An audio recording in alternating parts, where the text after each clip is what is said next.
Namaku Marlina. Usia 28 tahun. Aku sudah menikah hampir 3 tahun dengan seorang pria bernama Rudy. Kalau dilihat dari luar, kehidupanku sebenarnya baik-baik saja. Aku punya suami yang bisa dibilang bertanggung jawab, bekerja keras, dan jarang macam-macam. Dia bukan tipe pria romantis yang tiap hari bawa bunga atau kasih kejutan. Tapi dia tipe yang gak akan ninggalin aku kelaparan. Dia akan kerja sekeras mungkin biar dapur tetap ngebul, biar aku bisa tidur nyenyak di rumah tanpa harus mikir besok makan apa. Itu kan sebenarnya sudah cukup ya. Banyak wanita di luar sana yang rela apa aja demi punya suami kayak Rudy. Tapi entah kenapa, aku justru pernah merasa kosong. Ada bagian di dalam diriku yang kayak nggak terisi, meskipun semua kebutuhan pokok sudah terpenuhi. Hidup kami sederhana. Rumah kontrakan kecil, isinya hanya perabot secukupnya. Kalau pagi, Rudy berangkat kerja naik motor bebek tua yang sudah bunyinya agak sember. Pulang malam, kadang bawa senyum lelah tapi tetap nyempetin nanya kabarku. Aku biasanya jawab singkat, "Iya, aku baik." Lalu kami makan bareng, nonton TV sebentar, terus tidur. Besoknya gitu lagi, rutinitas. Hari demi hari. Jujur aja aku kadang merasa kayak hidupku datar, flat. Aku tahu ini kedengarannya egois, tapi aku nggak bisa bohong soal perasaan sendiri. Ada momen-momen di mana aku pingin sesuatu yang lebih. Sesuatu yang bikin aku merasa hidup, bukan cuma sekedar jalanin rutinitas. Kesalahan itu sebenarnya dimulai dari satu titik kecil. Dari hal sepele yang bahkan kalau dipikir-pikir sekarang, aku bisa ketawa pahit sendiri. Waktu itu aku lagi iseng buka media sosial. Scroll sana-sini, lihat postingan teman-teman lama. Ada yang pamer jalan-jalan, ada yang upload foto anak, ada juga yang sekedar update status galau. Lalu, notifikasi muncul. Ada pesan masuk dari seseorang yang gak begitu aku kenal dekat, tapi pernah satu lingkup teman. Namanya Doni. Awalnya biasa aja. Dia nanya kabar, basa-basi soal kenangan lama. Dari obrolan singkat itu aku nggak nyangka percakapan kami bisa berlanjut sampai panjang. Doni orangnya ramah, gampang bikin aku ketawa, dan cara dia nulis pesannya selalu terasa hangat. Nggak kaku kayak kebanyakan pria. Setiap kali aku bales, selalu ada balasan yang bikin aku tersenyum sendiri. Aneh, rasanya kayak ada celah kecil di hati yang perlahan dia isi. Aku sadar betul sebenarnya nggak ada yang salah sama Rudy. Dia bukan suami buruk. Dia nggak kasar, nggak main perempuan. Bahkan dia sering nurut kalau aku minta sesuatu. Tapi, entah kenapa aku selalu merasa ada yang kurang. Dan celah itu makin lama makin besar, karena aku membandingkan Rudy dengan Doni. Padahal jelas-jelas itu nggak adil. Doni cuma muncul lewat chat dengan kata-kata manis yang bisa disusun sesuka hati. Sementara Rudy tiap hari banting tulang, berkeringat di lapangan kerja. Tapi logikaku kayak mati. Aku lebih memilih sesuatu yang manis dan ringan daripada kenyataan yang keras dan melelahkan. Malam demi malam, aku dan Doni makin sering chat. Dari sekedar basa-basi sampai curhat-curhat pribadi. Aku cerita tentang kebosananku, tentang gimana hidupku berasa monoton. Doni selalu jadi pendengar yang baik. Kadang kasih candaan, kadang kasih perhatian yang gak pernah aku dapat dari Rudy. Dan di sanalah semuanya mulai berubah. Perhatian kecil itu lama-lama jadi candu. Aku mulai menunggu-nunggu pesannya. Jantungku deg-degan setiap kali ada notifikasi masuk. Aku bahkan sampai rela begadang nunggu dia online. Itu semua aku lakukan diam-diam, tanpa sepengetahuan Rudy. Kalau suamiku sudah tidur, aku masih terjaga dengan ponsel di tangan, ketawa ketiwi sendiri baca chat dari Doni. Ada rasa bersalah, jelas ada.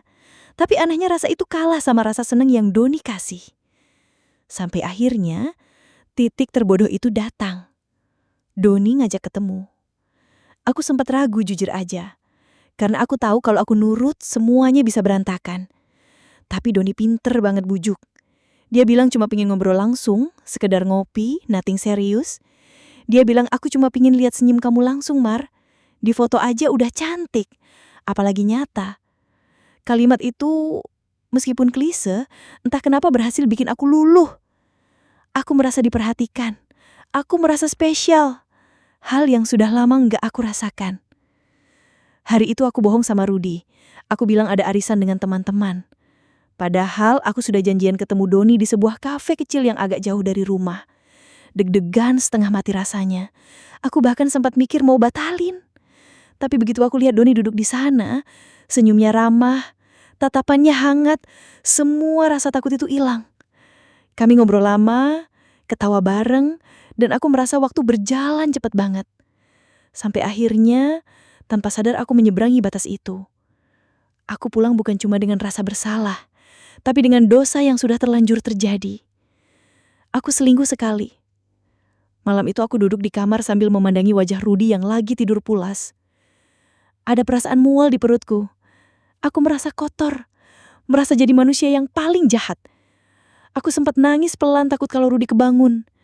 Di kepalaku aku janji sama diri sendiri, ini cuma sekali, gak akan terulang lagi. Aku akan berhenti di sini sebelum semuanya makin parah. Tapi ternyata, semua baru dimulai.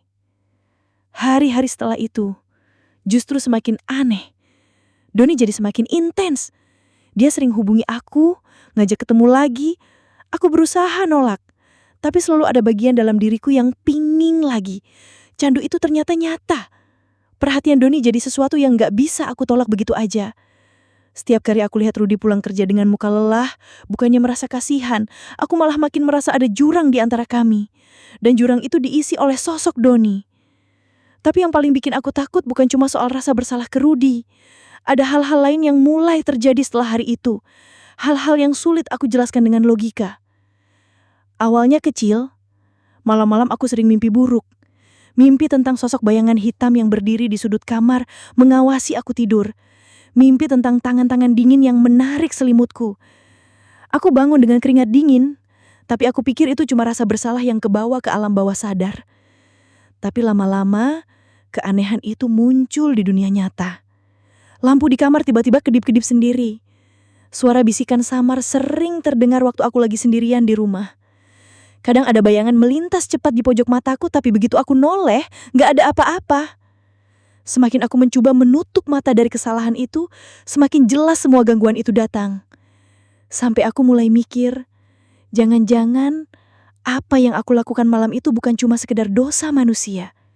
Jangan-jangan aku sudah membuka pintu yang seharusnya gak pernah aku buka.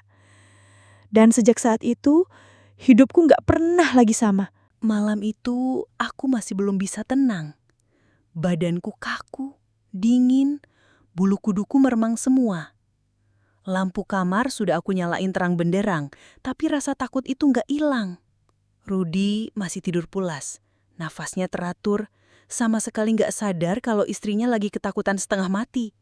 Aku coba tarik nafas panjang, ku pejamkan mata sambil yakinkan diri. Itu cuma halusinasi, Mar. Jangan lebay. Itu cuma karena kamu lagi ngerasa bersalah. Tapi, semakin aku coba tenang, semakin jelas bayangan tadi terbayang di kepala. Rambut panjang kusut, tubuh kurus, wajah tertutup rambut, dan suaranya. Suara itu seolah masih menggema di telingaku, memanggil-manggil namaku dengan nada lirih tapi menyeramkan. Aku gak bisa tidur lagi malam itu. Mataku menatap ke arah lemari terus, takut kalau sosok itu muncul lagi. Jam di dinding berdetik pelan, setiap detiknya bikin aku makin gelisah. Perasaan dingin masih nempel di tubuhku, sampai aku benar-benar cuma bisa duduk sambil peluk lutut di ujung ranjang. Waktu akhirnya subuh datang, azan terdengar dari musola dekat rumah, aku baru merasa sedikit lega. Matahari muncul perlahan, cahaya masuk ke dalam kamar, dan suasana horor tadi malam mulai memudar. Tapi bukan berarti hilang. Sepanjang hari aku kepikiran terus. Rudy sempat nanya kenapa wajahku pucat. Aku cuma jawab, "Nggak apa-apa, cuma kurang tidur." Aku nggak berani cerita sebenarnya. Aku takut dia mikir aku aneh. Atau lebih parah lagi, aku takut kalau dia mulai curiga kenapa aku jadi kayak gini. Karena di dalam hati, aku tahu, semua ini ada hubungannya sama kesalahanku sama Doni. Malam berikutnya, aku berusaha lebih siap. Aku taruh lampu tidur biar kamar nggak gelap total. Aku juga coba baca doa sebelum tidur, meski jujur aja, selama ini aku bukan orang yang rajin ibadah. Aku merasa harus melindungi diriku dengan cara apapun. Rudy seperti biasa pulang malam, mandi, makan, lalu langsung tidur. Aku berusaha ikut tidur lebih awal, berharap gak kebangun tengah malam. Tapi ternyata harapanku sia-sia. Sekitar jam 2 lebih, lagi-lagi aku kebangun. Bukan karena suara kali ini, tapi karena dingin. Dinginnya aneh, bukan kayak udara malam biasa. Kayak ada yang sengaja menghembuskan udara es ke tubuhku. Aku menggigil, mataku terbuka pelan, dan perasaanku langsung gak enak. Kamar yang tadi hangat jadi terasa menyeramkan. Suara detak jam terdengar lebih keras, dan ada perasaan diawasi yang bikin bulu kuduku berdiri. Aku coba nengok pelan ke arah lemari. Dan benar saja, sosok itu ada lagi. Sama persis, berdiri diam, rambutnya menutupi wajah, tubuhnya kurus, bajunya lusuh kayak kain putih kotor. Tapi kali ini berbeda. Dia nggak cuma berdiri. Kepalanya pelan-pelan miring, kayak memperhatikan aku dari balik rambut. Lalu, dari bibir yang hampir nggak kelihatan, suara itu keluar lagi. Marlina. Suara itu lirih, tapi jelas. Aku langsung panik. Tubuhku gemeter hebat. Tanganku refleks goyang-goyangin badan Rudy biar dia bangun. Mas, bangun, mas. Tapi Rudy sama sekali nggak bergerak. Aku goyangin lebih kencang bahkan sampai hampir teriak, tapi anehnya dia tetap tidur pulas. Nafasnya teratur, kayak nggak terganggu apapun. Padahal aku udah panik setengah mati. Sosok itu mulai melangkah. Pelan tapi suaranya jelas terdengar. Langkah kaki menyeret di lantai kamar. Srek, srek. Aku udah gak bisa tahan lagi. Aku teriak sekencang-kencangnya sambil buru-buru nyalain lampu. Dan sama seperti sebelumnya, begitu lampu nyala, sosok itu hilang. Ruangan kembali normal. Tapi tubuhku basah oleh keringat dingin. Jantungku berdegup gak karuan. Aku sampai hampir nangis saking takutnya. Aku duduk di pinggir ranjang, menutup wajah dengan kedua tangan. Astaga, apa sih ini? Gumamku lirih. Air mataku keluar tanpa bisa aku tahan.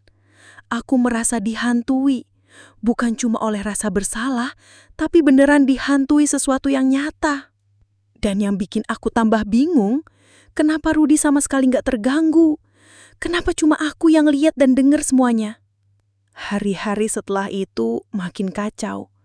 Siang hari pun aku mulai merasa ada keanehan. Lagi masak di dapur, aku dengar ada suara langkah kaki di belakang. Pas aku nengok, gak ada siapa-siapa. Lagi jemur pakaian di halaman belakang, aku jelas dengar ada yang manggil namaku. Padahal tetangga lagi gak ada di rumah. Bahkan pernah sekali, aku lihat bayangan lewat di cermin. Padahal aku sendirian. Aku berusaha yakinin diri bahwa ini semua cuma halusinasi. Tapi semakin aku menyangkal, semakin kuat gangguan itu. Sampai akhirnya aku sadar, teror ini bukan kebetulan. Malam-malam berikutnya, sosok itu muncul lagi dan lagi. Kadang cuma berdiri, kadang bisikin namaku. Pernah sekali aku lihat jelas wajahnya, pucat. Matanya hitam pekat, bibirnya sobek kayak bekas luka. Aku hampir pingsan malam itu. Aku sampai jatuh duduk di lantai sambil nangis, sementara Rudy tetap gak sadar sama sekali. Aku mulai merasa kalau ini ada kaitannya sama dosaku. Aku gak pernah ngalamin hal-hal kayak gini sebelumnya. Hidupku memang sederhana dan kadang membosankan, tapi setidaknya normal. Semua mulai berubah sejak aku selingkuh sekali sama Doni. Sejak malam itu aku merasa ada yang ikut pulang bersamaku. Malam demi malam berubah jadi penyiksaan. Aku gak bisa tidur. Aku terus dihantui suara dan bayangan. Bahkan aku mulai takut sama gelap. Takut kalau Rudy kerja malam dan aku sendirian di rumah. Rasa bersalahku makin besar. Tapi yang lebih besar lagi adalah rasa takut. Aku sempat mikir buat cerita sama Doni. Tapi entah kenapa aku selalu urung.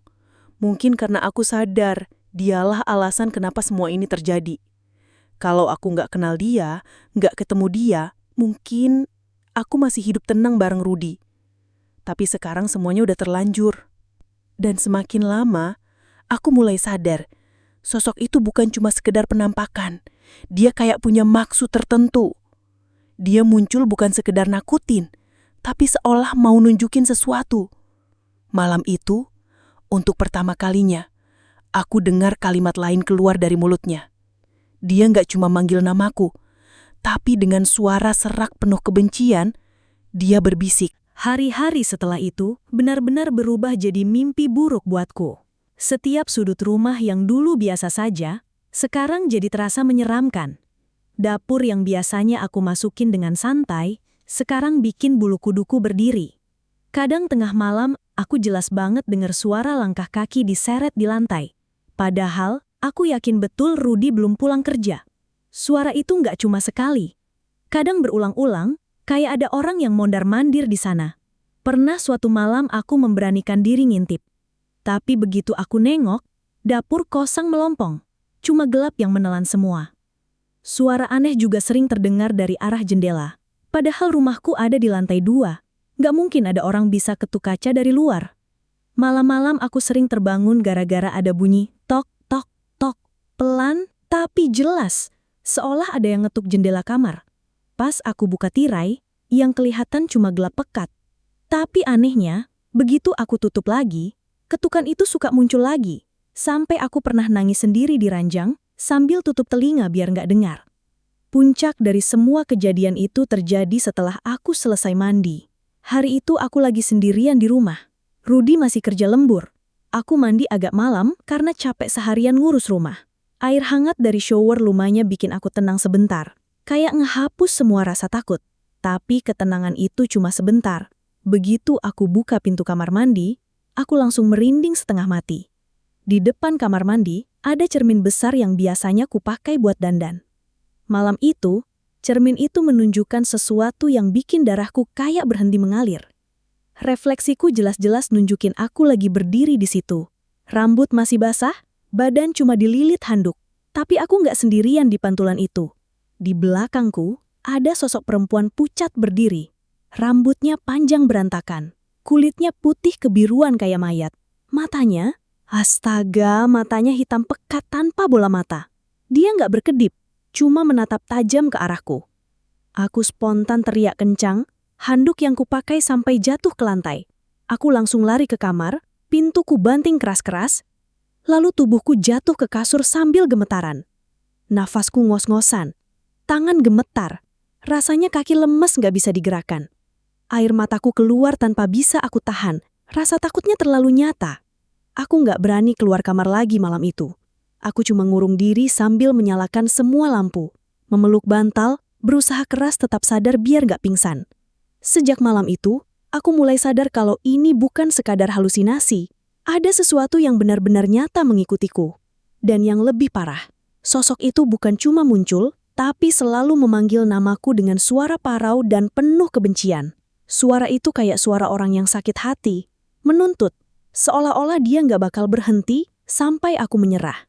Besoknya, aku nggak tahan lagi. Aku cerita ke sahabatku, Tia. Dia orang pertama yang aku percaya bisa mendengar tanpa ngejudge. Kami ketemuan di sebuah warung kopi kecil dekat rumah. Aku cerita semuanya dari awal, sampai tanganku gemetar sendiri. Tia cuman diam, matanya serius. Wajahnya kelihatan cemas. Begitu aku selesai cerita, dia pegang tanganku dan bilang, "Lin, gue tahu lu nggak bakal percaya, tapi ada hal-hal kayak gini yang emang beneran bisa kejadian." Aku cuma melongo, bingung harus jawab apa. Tia lalu lanjut ngomong dengan suara pelan. "Kadang, kalau seseorang selingkuh, ada makhluk yang ikut.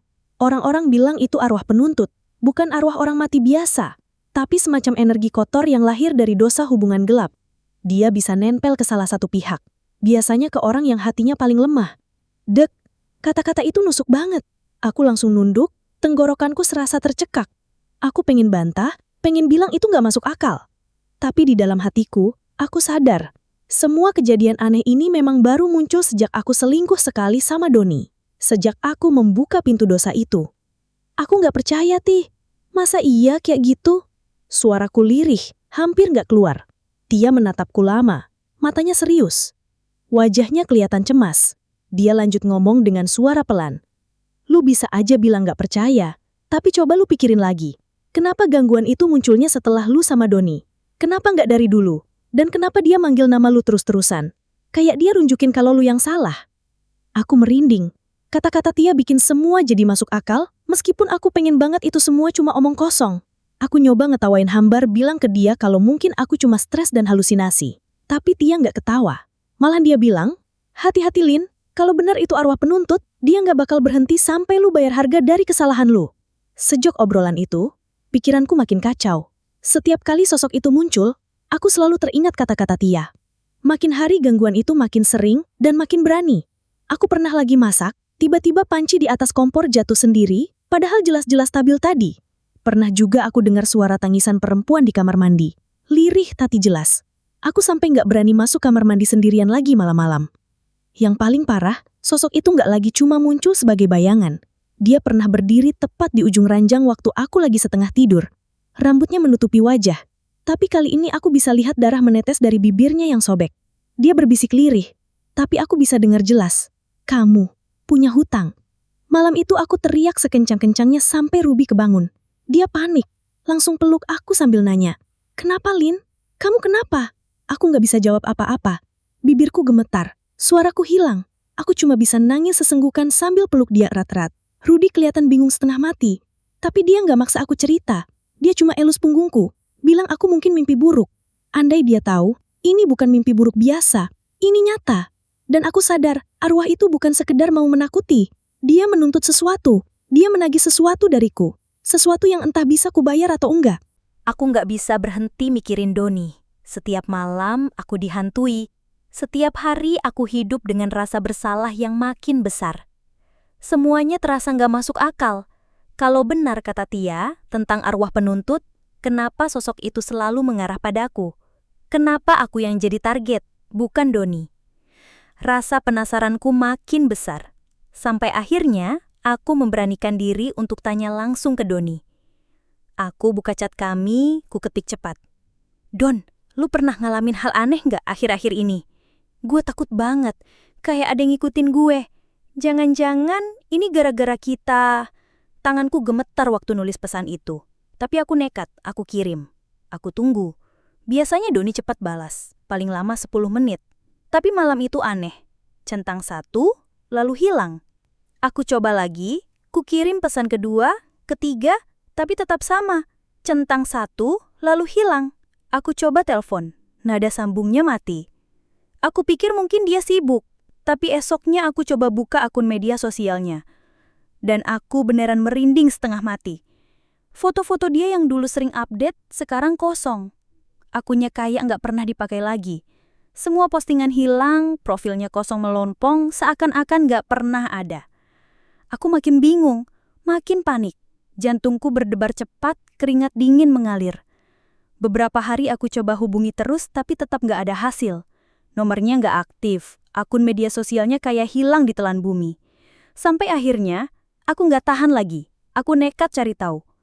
Aku ingat salah satu temanku, namanya Arman. Dia dulu sempat kenal juga sama Doni karena sering nongkrong bareng. Aku coba chat Arman, awalnya basa-basi.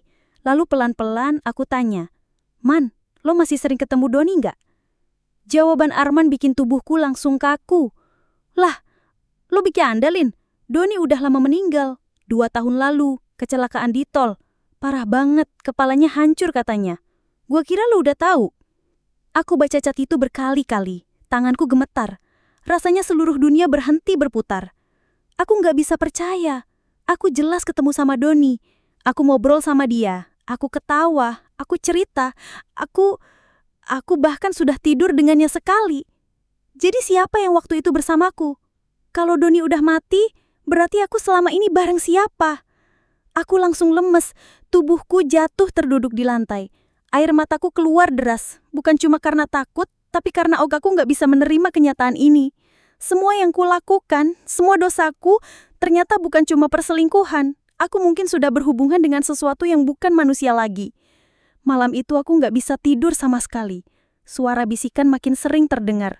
Kali ini bukan cuma suara perempuan, tapi aku juga dengar suara yang mirip suara Doni. "Doni." Lirih, serak, panjang. Aku langsung tutup telinga, nangis sejadi-jadinya. Aku udah nggak tahu lagi mana mimpi, mana kenyataan. Keesokan harinya, aku nekat ketemu Tia lagi. Aku cerita semuanya. Dari awal sampai aku tahu kenyataan soal Doni. Wajah Tia langsung pucat, matanya membesar. Dia cuma bisa geleng-geleng kepala sambil bilang pelan, "Astaga Lin, kalau gini ceritanya berarti lo udah berhubungan sama arwah gentayangan. Doni udah mati, tapi lo masih bisa lihat dan nyentuh dia. Itu berarti dia nggak pergi dengan tenang. Dan lo udah jadi pintunya." Aku bingung. "Pintu? Maksud lo apa?" Tanyaku gemetar. Tia menatapku serius, nadanya tegas. "Pintu untuk dia balik. Arwah kayak gitu butuh energi manusia buat bertahan. Bisa jadi lo dipilih karena lo kosong, karena lo lagi ngerasa hampa dan bersalah. Jadi lo gampang ditembus. Lin, aku nggak tahu gimana cara lo keluar dari ini.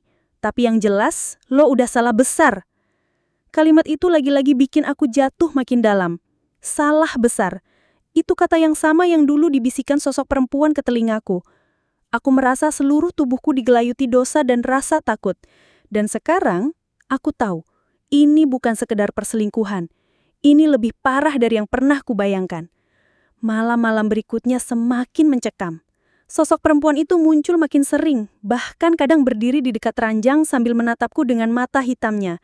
Dan yang lebih menyeramkan, aku kadang dengar dua suara sekaligus. Suara perempuan itu dan suara Doni. Keduanya memanggil namaku bersamaan, seolah-olah mereka bersekongkol, menuntutku, menagih sesuatu dariku. Dan di titik itu aku sadar, aku bukan cuma dihantui rasa bersalah. Aku benar-benar dihantui arwah penuntut.